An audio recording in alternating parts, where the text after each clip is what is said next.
Lorsqu'il est question de parler de Jean-Claude Duvalier, les gens ne disent que du mal de cet homme. Le dernier repas raconte l'histoire de Reynold Célestin, qui est un Haïtien immigré ici au Québec, qui a connu la dictature sous Jean-Claude Duvalier. Mais aujourd'hui, Haïti, c'est un pays où hier sera toujours mieux que demain. Tout le monde ici dans la salle, on connaît quelqu'un, notre famille, des amis. Nous avons perdu des gens que nous aimons à Fort-Dimanche. Le film repose sur plusieurs années de recherche à m'entretenir avec les survivants de Fort-Dimanche. Là où il y a eu un traumatisme collectif au sein d'une population, comment est-ce que, malgré tous les efforts, ça se transmet toujours quand même à la génération suivante? Je pense que c'est un film magnifique et c'est un film nécessaire.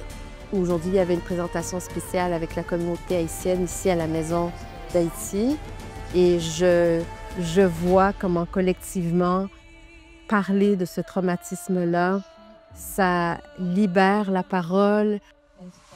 J'avais le cadeau immense d'être accompagnée aussi par 2 comédiennes extraordinaires du film. On a travaillé vraiment pour rendre hommage à tous ceux qui ont vécu la répression, la dictature sous Duvalier, les descendants aussi qui vivent avec ces traumas.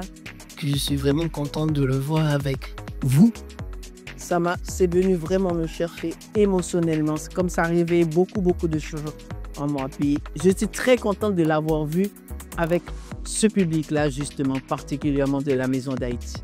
Il y avait une sorte d'intimité que je trouvais et le partage et puis les échanges après étaient très forts aussi. Toute l'expérience que les gens pouvaient raconter.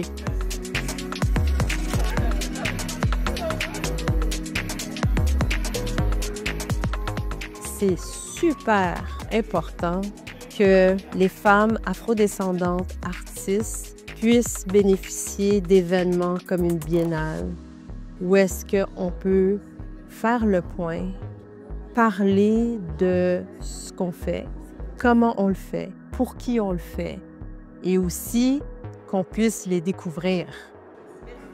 L'art sert à dire « on est là ». Entendez-nous, écoutez-nous. Donc, je pense qu'une biennale ici à la Maison d'Haïti qui met à l'honneur le travail des femmes afrodescendantes, c'est ce que ça dit. Nous sommes là et voici ce qu'on a à vous raconter.